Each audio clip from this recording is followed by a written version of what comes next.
Hello guys, and welcome back to another video. It's currently evening time up here and we have been working hard getting some stuff ready for some family to visit, but I do still want to put out a video on time, and so we are going to make my go-to chocolate chip cookie recipe. So I'm going to take you through how to make it. I have been making this recipe since I was literally 12 years old. It's highly requested by my family.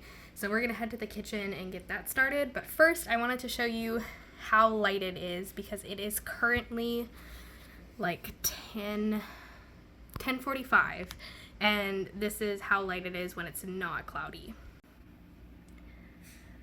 So it's currently 10:45, but there is still a ton of light. So the first thing, I have already greased my cookie sheets and we are going to preheat the oven to 350. Just check, make sure nothing's in there. So we are going to let that preheat while we mix together our cooking batter. It is fairly simple and it doesn't take too long, but if you wanted to kind of hold off a little bit just in case you're worried about it getting too warm or running the oven for too long, you could certainly do that as well. But I usually grease my pans, start preheating the oven, and then get working on mixing the batter together. Okay, so for this recipe we're going to start out with 3/4 of a cup of white sugar and 3/4 of a cup of brown sugar. And I will put the recipe in the description.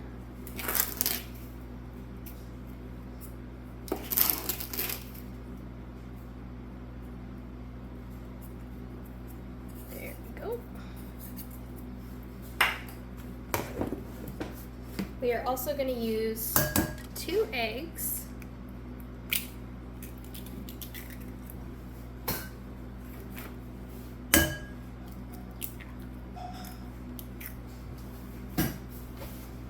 And we are going to use 1 cup of butter or margarine. I have margarine on hand, so that's what we're going to use.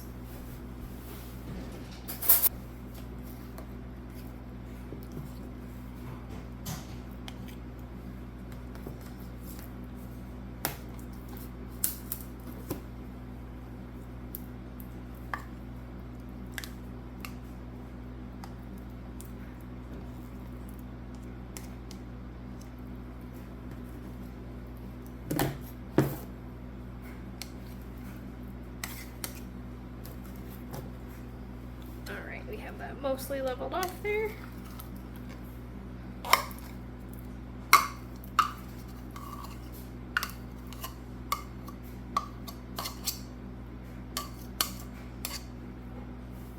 And the next step is just to mix this all together until it's really well combined. If you have a little bit of a soft margarine or softened butter, it does help with this kind of creaming process. You can also use like a hand mixer or mixing stand if you want to speed this up. I've just been doing it by hand for so long that I'm just used to it.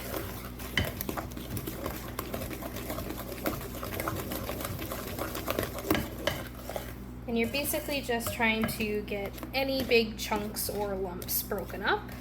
I do find if your margarine or butter is too soft that the cookies don't hold their shape. So if you get like a really liquidy batter, I'd say anything a little bit more liquidy than this, I would toss the batter into the fridge to chill before you bake them.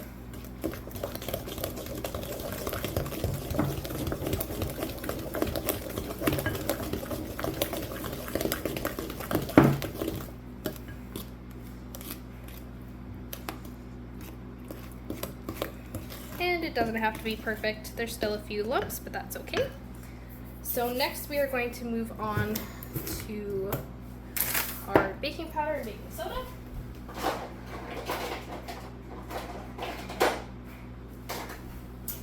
So we are going to do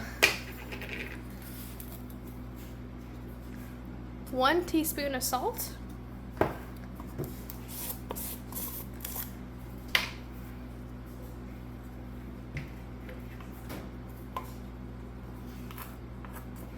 1 teaspoon of baking powder, and 1 teaspoon of baking soda.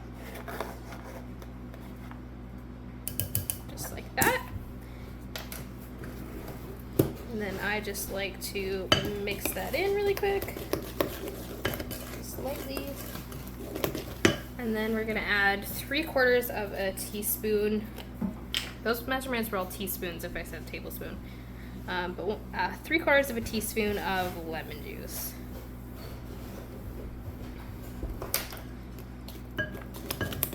And then just mix that in. Okay, so now we are ready for our drier ingredients.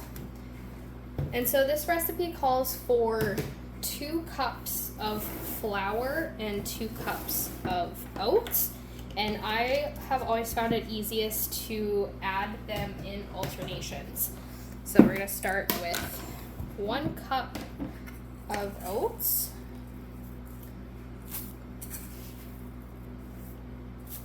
And these oats are actually from Living Skies Farms. They are a local Sask company that is Sask grown and Sask milled. So I really like, they have oats and flour and grain mills and everything like that. And I really like their stuff. I had their whole wheat flour, but I just recently ran out of it. So the first 2 are always the easiest to combine, but it does get, or it should get a little bit thicker as you add more.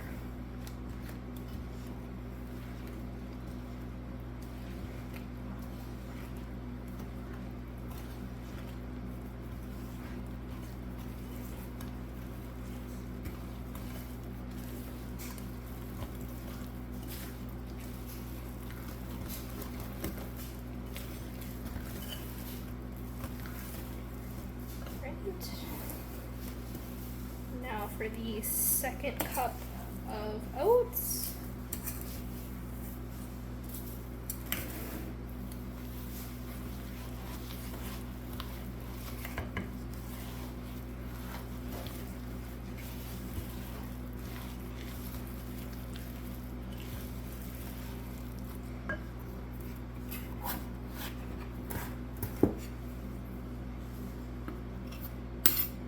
And the 2nd cup of flour. And this one is usually where it starts to get a little bit trickier to mix.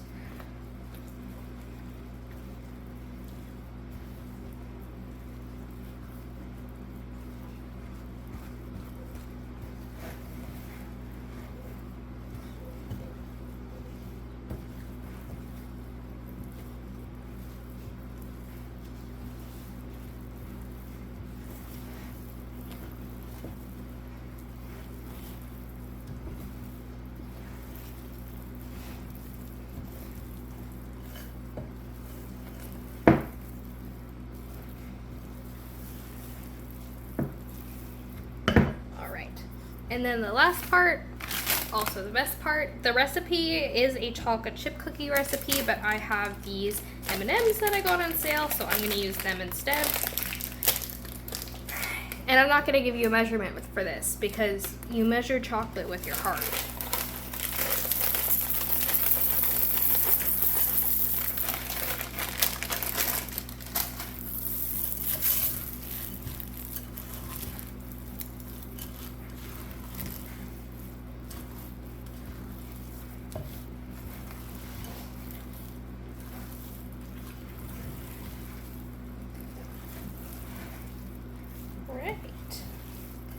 That looks like a decent cookie dough to M&M ratio, so I'm not going to add any more. And next is going to be to scoop these onto the cookie sheets.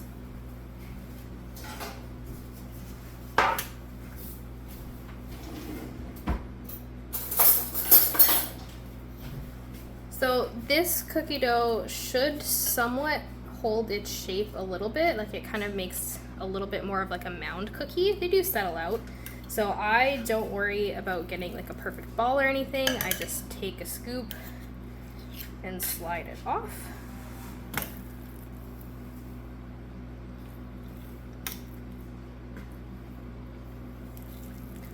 You can obviously make them bigger or smaller depending on your preference for cookie size. Just keep in mind the cook time if you adjust.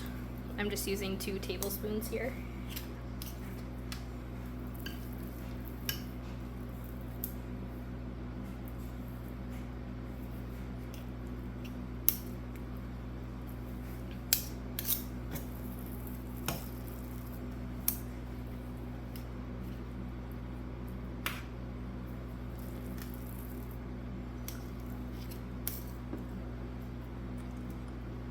And you're looking for a dough that's going to keep its shape and not settle out too much.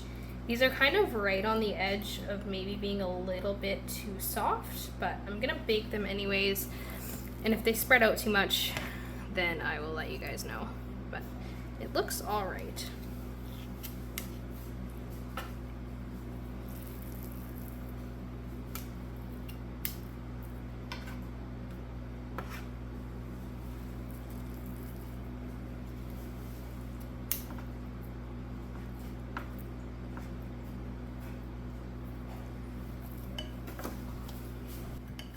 This recipe does make quite a few cookies.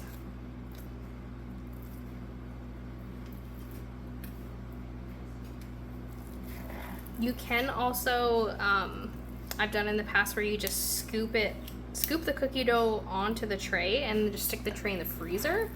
And then once they froze, you can just stick them into a plastic bag. And then that way you can just pop a couple out at a time and have some cookies. Especially for us, we don't have kids or anyone else in the house, so sometimes making a whole batch is a few too many cookies. So I'll cook half the batch and then freeze the other half.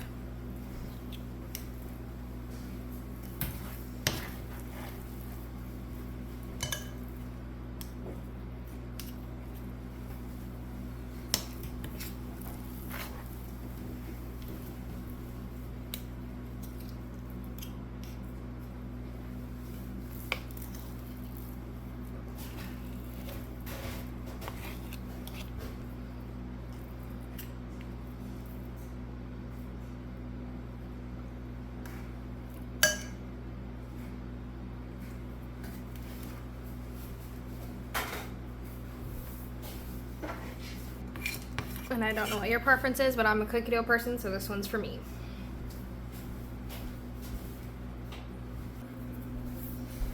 Okay, now I'll toss these all in the oven.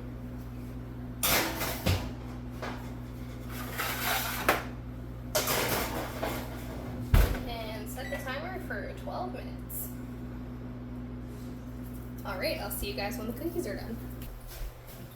Alright, the timer just went off. It's time to pull out the cookies.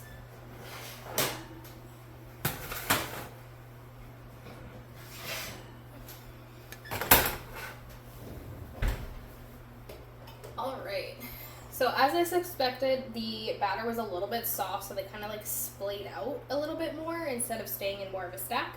But we're going to let these cool just right on the pan, and then we'll be able to pull them all off and put them into a container. Alright, I think these are cooled enough.